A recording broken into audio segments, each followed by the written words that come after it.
कल्याणच्या या राड्याचे आता पडसाद उमटू लागलेले आहेत। विधिमंडळातही हे पडसाद उमटले। कल्याणमधल्या राड्याचा सर्वपक्षीय निषेध करण्यात आला। कल्याणमध्ये नेमकं काय झालं याचा संपूर्ण घटनाक्रम ठाकरे गटाच्या सुनील प्रभूंनी वाचून दाखवला।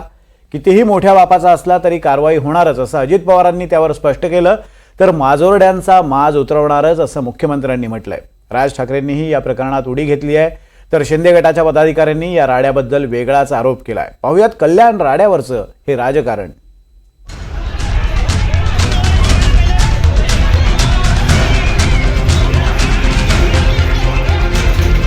कल्याणमध्ये मराठी माणसाला झालेल्या मारहाणीचे जोरदार पडसाद विधिमंडळात उमटले। कल्याणमध्ये मराठी माणसाला कसं धमकावण्यात आलं, कशी शिवीगाळ करण्यात आली, याचा पूर्ण पाढा ठाकरे गटाचे आमदार सुनील प्रभू यांनी वाचला। अध्यक्ष महोदय, कल्याणमध्ये एक योगीधाम नावाची सोसायटी आहे आणि या योगीधाम सोसायटीमध्ये महाराष्ट्र पर्यटन विकास महामंडळाचे MTDCचे मध्ये अकाउंटंट असलेले मॅनेजर अखिलेश शुक्ला राहतात। हे अखिलेश शुक्ला ज्या इमारतीमध्ये राहतात त्या इमारतीमध्ये विजय कलविट्टेकर नावाचे एक मराठी ग्रस्त राहतात। आता विजय कलविट्टेकर यांच्या घरी त्यांची पत्नी जी आहे ती आणि त्यांची मुलं ती तिकडे वावरत असताना शुक्ला यांच्या पत्नी रोज धूप लावतात, म्हणून त्यांचं आपसात भांडण झालं। साहेब, भांडण एवढं विकोपाला गेलं की ते असं म्हणाले की तुम्ही काय आता पोलीस स्टेशनला, मुख्यमंत्री कार्यालयातून एक फोन येईल, तुम्हाला परत यावं लागेल। ते असं म्हणतात की तुम मराठी गंदे लोग, तुम मच्छी मटन खाते हो, झोपड़पट्टी में रहते हो, तुम मराठी नीच हो, तुम्हारी औकात नहीं है बिल्डिंग में रहने। अध्यक्ष महोदय, मराठी माणसावरती अन्याय। मराठी माणसावर झालेल्या अन्यायावरून विरोधकांनीही जोरदार टीका केली। अनेक भाषिक लोक इथे राहतात, आमच्या मुंबईमध्ये राहतात, महाराष्ट्रात राहतात, हे वाद कधी नव्हते। पण हे व्हेज नॉन व्हेज, आमच्या सोसायटीमध्ये मराठी माणसाला घर नाही, इथे नॉनव्हेजचं रेस्टॉरंट उघडू शकत नाही, कुठून सुरू झालंय? होय, आमच्या हिंदुत्वात, आमच्या प्रथा परंपरेत आम्ही मटन मांस मच्छी खातो ना, कोणी एवढं वर्ष काही अडवत नव्हतं। मग आता व्हेजिटेरियन सोसायटी कशाला? आज आमची मागणी ही आहे की कालचा जो वाद झाला त्यालाच पकडून मुंबईमध्ये असेल किंवा आपल्या राज्यात कुठच्याही जिल्ह्यात असेल, कुठच्याही शहरात असेल, व्हेज सोसायटी जर कोणी करायला गेलं तर त्याची OC रद्द केली पाहिजे। तुमच्या समोर बोलतोय, लिहितोय, सांगतोय। कल्याणमध्ये मराठी माणसावर परप्रांतीयांनी काल हल्ले केले। मराठी माणसं घाणेरडी आहेत, मराठी माणसाला जगण्याचा अधिकार नाही, मराठी माणसाला घाणेरड्या शिव्या घातल्या। मुंबईत सुद्धा मराठी बोलायचं नाही, मराठी माणसाला जागा नाकारण्यात येत आहेत। हे लोढा गुंडेचा वगैरे वगैरे नावं घेईन मी नंतर सगळी। ही हिम्मत ज्या महाराष्ट्रामध्ये हिंदुहृदय सम्राट बाळासाहेब ठाकरे यांनी मराठी माणसासाठी जी शिवसेना निर्माण केली, मराठी माणसाच्या हक्कासाठी, भारतीय जनता पक्षानं नरेंद्र मोदी, अमित शहा, देवेंद्र फडणवीस यांनी मराठी माणसाची संघटना फोडून महाराष्ट्र आणि मराठी माणूस कमजोर केला।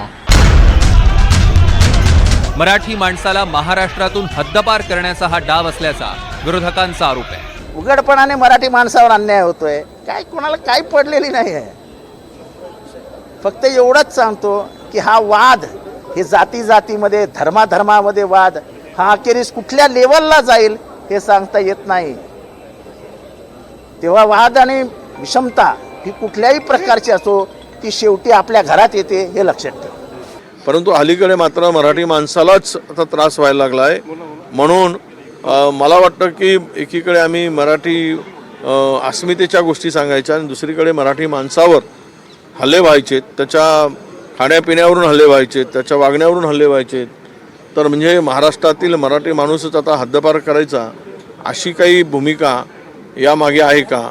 आणि यांना कोणाचं एवढं काल जे स्टेटमेंट केलं आहे त्या लोकांनी, की ज्या पद्धतीचं स्टेटमेंट होतं त्या मारहाण करणाऱ्या लोकांनी केलेलं, हे मला वाटतं की आमचं कोणी काही बिघडवू शकत नाही। आम्ही काही केलो तरी सरकार, सत्ता आमच्या पाठीमागं आहे, ही एक हिम्मत त्यांची वाढलेली त्या प्रकरणातून दिसून येत आहे।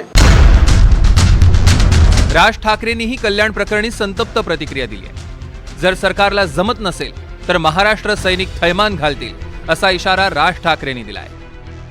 ही जी महाराष्ट्र द्वेषींची नवीन पिलावळ इथे गेले काही वर्ष वळवळायला लागली आहे, ज्यांचा डोळा इथल्या जमिनीवर आहे त्यांना वेळीच ठेचलं पाहिजे. मंत्रिपद महाराष्ट्राची उपभोगणार, परंतु त्याच भूमिपुत्राला तुमचा आधार नसणार. तुम्हाला तुमचा मराठी बांधव सोडून हे असले मुजोर जास्त जवळचे का वाटतात?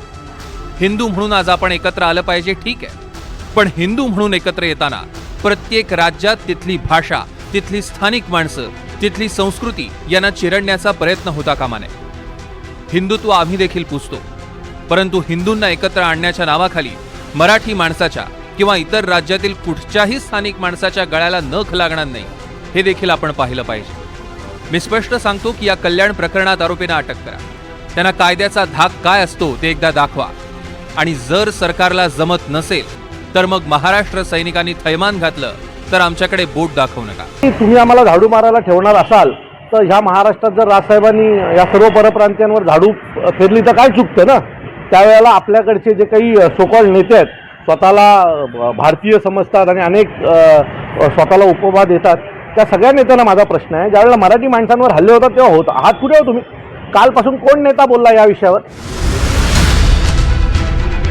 या प्रकरणात आणखी एक ट्विस्ट आलाय. अखिलेश शुक्लानं ज्यांना मारहाण करायला बोलावलं हे सगळे आरोपी ठाकरे गटाचे होते, असा आरोप शिंदे गटाच्या स्थानिक नेत्यांनी केलाय. त्याचवेळी शिंदे गटानं मनसेवरही निशाणा साधलाय.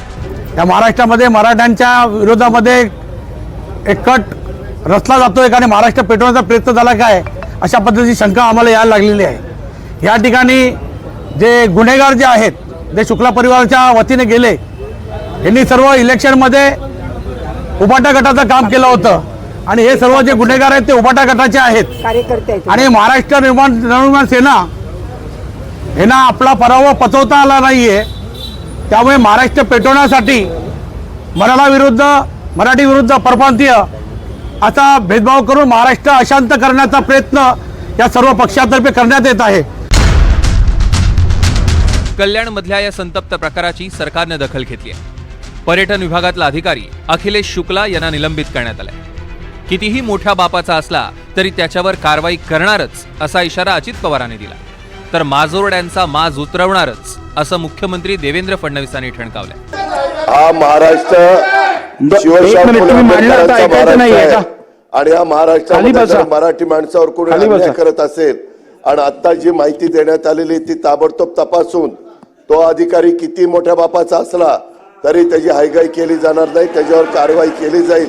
आणि ह्या कारवाईच्या माध्यमातून महाराष्ट्रातल्या प्रत्येक मराठी माणसाचा मान सन्मान या राज्यामध्ये हा निश्चितपणे ठेवला जाईल. अशाच पद्धतीनं प्रशासन वागेल याबद्दलची खात्री मी सभागृहाला देतो आणि त्याच्यावर तत्परतेने कारवाई करण्याच्या बद्दलचे देखील त्या ठिकाणी आदेश दिले जातील. हा अखिलेश शुक्ला MTDCचा कर्मचारी आहे. त्याच्यावर FIR नोंद झालेला आहे. खडक पत्नीवरी दोघांवरी आहे. त्याची कॉपी आहे माझ्याकडे. खडकपाडा पोलीस स्टेशनमध्ये दाखल करण्यात आलाय. त्याला तात्काळ निलंबित करण्याची कारवाई या ठिकाणी करण्यात येते आहे आणि पुढील कारवाई पोलीस करतील. मुळात कोणाच्याही मनामध्ये शंका असण्याचं कारण नाही. मुंबई आणि महाराष्ट्र हा मराठी माणसाचाच होता, मराठी माणसाचाच आहे आणि मराठी माणसाचाच राहील. कधी कधी काही नमुने चुकीचं वक्तव्य करतात, माज आणल्यासारखं करतात. अशा माजोरड्यांचा माज उतरवल्याशिवाय आम्ही राहणार नाही.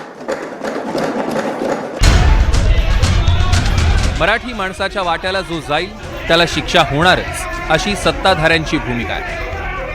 अखिलेश शुक्लावरही कठोर कारवाई करून सरकारनं मराठी माणसावर हात उगारणाऱ्यांना कायमची जरब बसवावी. Bureau report, NDTV Marathi, Mumbai.